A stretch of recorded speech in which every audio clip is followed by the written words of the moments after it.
Nous allons donc démarrer cette émission par un hommage. Nous en faisons souvent, mais nous n'avons pas oublié qu'il y a 8 ans, un grand animateur de la chaîne nous quittait. Et comme ça va faire quasiment 8 ans, jour pour jour, dans quelques jours, eh bien, nous avons décidé de lui rendre hommage. C'est notre première rubrique.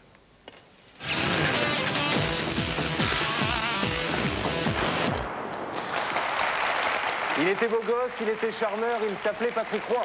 Oui, il s'appelait Patrick Roy et c'était l'un des animateurs préférés de tous les Français. Le charme, la gentillesse, le professionnalisme, Patrick Roy, il avait exactement tout. Alors, en réalité, il s'appelait Patrick Boyard, ce que peu de gens savent.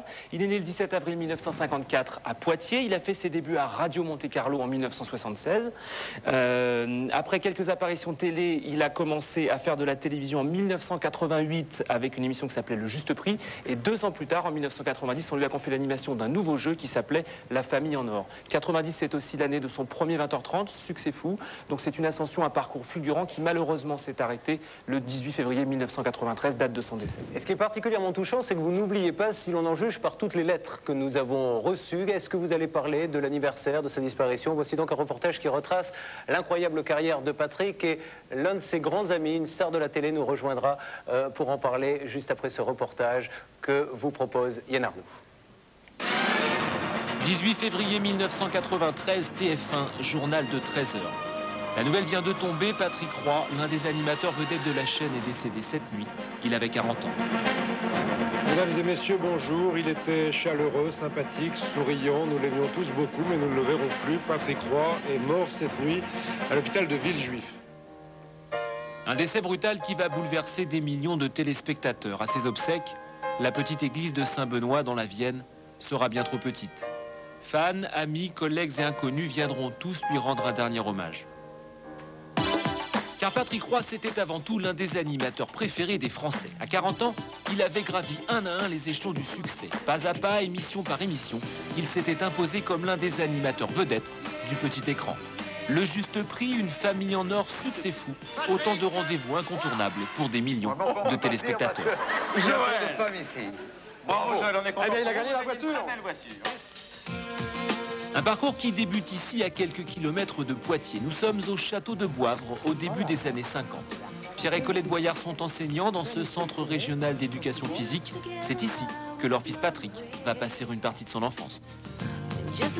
Patrick est né dans cet établissement. Patrick a grandi pendant ses 5 premières années en pleine campagne, dans un cadre qui était un cadre très sportif, enfin, et de là, nous pensions immédiatement que Patrick allait devenir un champion. Des espoirs vite déçus, Patrick, en effet, ne manifeste que peu d'aptitude pour le sport. Il préfère le spectacle, la scène et surtout la musique. Il n'a qu'un rêve, devenir chanteur. À cet âge-là, effectivement, il écoutait beaucoup de disques. On lui avait offert un petit tour de disques et il écoutait les disques pour enfants, les chansons. Et il a voulu un jour qu'on les enregistre. Il voulait avoir son disque à lui et on l'a fait. Je l'ai emmené et on a fait ce disque-là. À l'école, au dire de ses parents, Patrick est nul en maths mais plutôt doué en français. Par contre, il est déjà très attiré par la télévision. Il mimait beaucoup de choses qui se passaient, qu'il voyait à la télé. Il était un présentateur, il expliquait à des gens qu'il voyait devant lui ce qu'il allait faire, qui il allait présenter, etc. Il parlait comme il souhaitait parler en tant qu'animateur. Mais le petit écran attendra encore un peu pour découvrir le talent de Patrick Roy. Sa priorité, c'est la musique. Nous sommes en 1967, il fonde avec quelques copains du lycée un groupe de rock à tendance plutôt radicale, les Bataclan 13, une formation qu'il retrouvera d'ailleurs bien plus tard sur un plateau de télévision. C'est pas possible.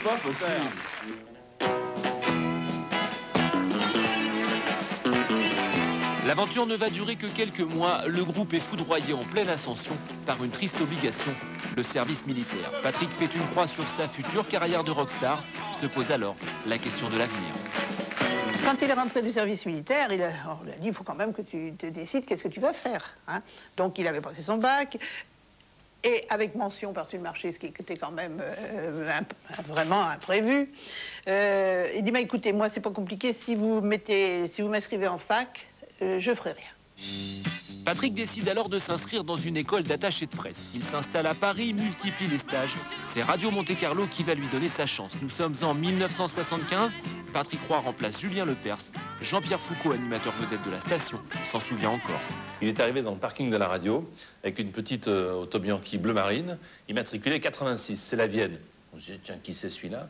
Et ce qui nous a tout de suite énervé, nous les présentateurs, les machos de RMC, c'était le fait qu'il soit beau gosse et que ça n'était qu'une rumeur dans les couloirs de la radio en disant « T'as vu le nouveau qui est arrivé, il est pas mal, etc. » Alors, puis ensuite, il était très à l'aise. Patrick Roy est beau gosse et surtout, il est étonnamment doué. Il va s'installer à l'antenne et ne plus la quitter. C'est aussi à cette époque qu'il décide de changer de nom. RMC a préféré au nom de Boyard, qui était un nom également de cigarette, de choses comme ça, etc. Et ils ont donné comme nom Roy parce que c'était au moment de la galette des rois, où Patrick est rentré à RMC. C'est ce qui expliquait pourquoi il s'est appelé Patrick Roy. En parallèle, Patrick effectue ses débuts à la télévision. Voici sa première apparition à l'écran en 1978. Monte Carlo, Michel Thor, emmène-moi danser ce soir. Notre séquence... Des prestations remarquées qui lui permettent d'enchaîner les émissions Fuga Fugain, Hit Parade, Les Grandes Oreilles. À l'époque, il réalise même son rêve de gosse, être chanteur. Bonjour. Je veux tout ça. Je veux tout ça. Nous sommes alors en 1988 et TF1 cherche un joker pour remplacer Max Meignier, l'animateur du Juste Prix. Ce joker, ce sera Patrick Roy. Le succès est immédiat, le Juste Prix devient l'un des jeux vedettes de la chaîne. Patrick Roy séduit, son sourire, son charme et son humour en font l'une des vedettes du petit écran. C'est ma voiture. 2 ans plus tard, nouvelle promotion, on lui confie l'animation d'un nouveau jeu, La Famille en Or. En jouant avec Patrick Roy. Un cabaret parisien, Valérie. Le Balthazar. Le Balthazar. Laurent. Je crois qu'il y en a un qui s'appelle Alcatraz. C'est vrai que sa façon de faire, sa façon de parler, sa décontraction naturelle apportait pour... et son rire célèbre, apportait beaucoup dans le succès qu'il a eu. La consécration arrive quelques mois plus tard. Patrick Roy anime son premier 20h50. À ses côtés, Christian Morin et Philippe Risoli. Succès fou est un triomphe. La complicité des 3 animateurs fait merveille. Comment Dieu? C'est très désagréable cette bague. Moi, le condol de una loza. Ouais, comment ça, tu m'as piqué ma phrase, de chier. Je l'ai vu cette phrase. Patrick est au sommet de sa gloire, une carrière fantastique s'offre à lui. Mais le destin va lui jouer un bien mauvais tour.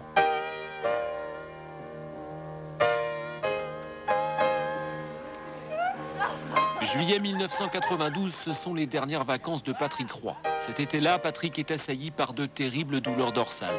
Il souffre le martyre, consulte des médecins, mais l'origine de ses souffrances reste mystérieuse, jusqu'à ce terrible diagnostic.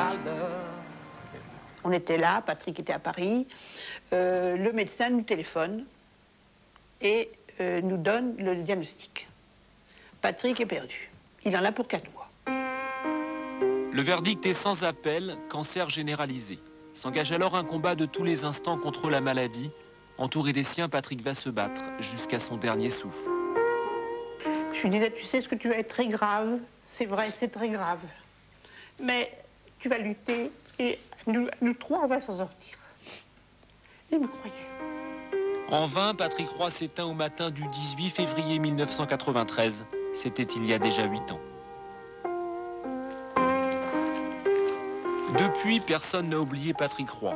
Au cimetière de Saint-Benoît où il repose, sa tombe est toujours la plus fleurie. Pat a vécu peu de temps, mais il a vécu heureux. Le reportage de Yann Arnaud, je pense que pour Patrick Roy, vous pouvez applaudir très fort en tout cas. Jean-Pierre Foucault nous a rejoint. Bonsoir Jean-Pierre. Bien. Jean-Pierre, nous avons invité parce que vous avez été l'un des proches de Patrick. Vous l'avez vu arriver donc à Radio Monte Carlo. Et alors, ça s'est vraiment passé comme vous le racontez dans le reportage. Il y a eu vraiment cette rumeur qui disait il va nous piquer notre place. Non, pas ça. Notre place, non, pas notre place. Mais les filles d'RMC disaient quand même il est pas mal par rapport aux autres, hein, forcément. Il n'y avait pas de mal. Et donc, et puis, cet aspect chaleureux, sympathique, son rire communicatif, ce reportage que nous venons de voir est très beau et très, très émouvant, et qui me soit permis de saluer ses parents, qui sans doute nous regardent ce soir, qui ont été extraordinaires tout au long du combat, du court combat, dont nous savions les uns et les autres qu'il serait court. Lui seul ne savait pas. Alors, on y reviendra dans quelques instants, Jean-Pierre. Mais est-ce que c'est vous qui lui avez, par exemple, donné, avec d'autres peut-être, ce goût de la télévision et l'envie de faire de la télé? Je ne pense pas, mais comme j'avais une longueur d'avance ou 2 longueurs d'avance par rapport à lui, j'étais parti un petit peu plus tôt vers Paris faire de la télévision. Donc on restait bien sûr en contact. Il avait pris la tranche horaire que j'animais à RMC, que j'avais quitté pour partir pour RTL. Je suis arrivé ensuite à TF1 à Sacrée Soirée avec Gérard et toute l'équipe. Bien sûr, il est entré un petit peu par la même porte. Et c'est vrai que je l'ai un petit peu éclairé, guidé dans cette profession, mais qu'il avait dans la peau, quoi. Comment vivait-il sa notoriété? C'est venu très vite. Après, c'était une star hein, sur les derniers... Je crois qu'il la vivait assez bien. Mais comme nous tous, il était assez préoccupé par le fait que ça pourrait un jour s'arrêter, par le manque d'amour du public. Et là, ça s'est arrêté par sa maladie qui est arrivée très très vite. Sincèrement, et ça n'enlève rien à tout ce qu'on vient de dire, mais vous pensez au fond de vous-même qu'il aurait pu être un des grands animateurs, un Drucker, un Foucault? Incontestablement, incontestablement. Je veux dire qu'il avait cette magie que l'on n'acquiert pas, hein, qu'on a en naissant, c'est-à-dire séduire le plus large public. Et moi, ce qui m'avait profondément choqué lorsque Patrick est mort, c'est l'ignorance de ceux qui croient faire l'opinion à son encontre. Pendant des années et des années, Patrick n'a pas eu une seule fois une couverture de magazine. Quand on fait ce métier, quand on débute, ce qui était son cas, le rêve, c'est de dire, tiens, peut-être qu'un jour, ma photo va paraître en feuillette avec angoisse les magazines de télévision pour voir si on y est. Si on est reconnu? Non, reconnu. Jamais, jamais, jamais. Au lendemain de sa mort, il a eu tous les magazines, tous ceux qui l'ont ignoré pendant sa carrière brillante, tout simplement parce que, et pour répondre à votre question, il était aimé du public. Il allait chez nous, chez vous, 2 fois par jour, à midi, avec la famille en or et le juste prix. Il allait 2 fois par jour, il était normal, il n'avait pas la grosse tête, il ressemblait au public qu'il avait fait roi, puisque c'était son nom. Derniers instants, il était persuadé de sa guérison et il vous parlait même de travail, ne serait-ce que la veille de sa disparition? Vous savez, il y a quelques jours avant sa disparition, puisqu'il est mort au mois de février, vous venez de le dire, il me dit, tu sais, c'était au lendemain du 1er de l'an, il me dit, ma pompe à morphine est tombée en panne pendant le réveillon, et puis tu sais, pour trouver quelqu'un pour venir faire réparer ma pompe à morphine pendant le réveillon, c'est très très difficile. Et puis il prenait ça avec humour, et puis il me dit, dis donc, tu crois qu'Étienne, en parlant de notre président, vice-président Étienne Moujotte, tu crois qu'Étienne va me re-signer mon contrat pour la saison prochaine? Alors avec Gérard, nous étions là, Louvain, on disait, bien sûr, t'inquiète pas. Donc pour vous dire que cette force qu'il a eue jusqu'au dernier souffle est extraordinaire, parce que lui seul ne savait pas, ne connaissait pas la gravité de son mal, c'est ce qui lui a permis peut-être de partir dignement. Merci d'avoir évoqué le souvenir de Patrick, Jean-Pierre.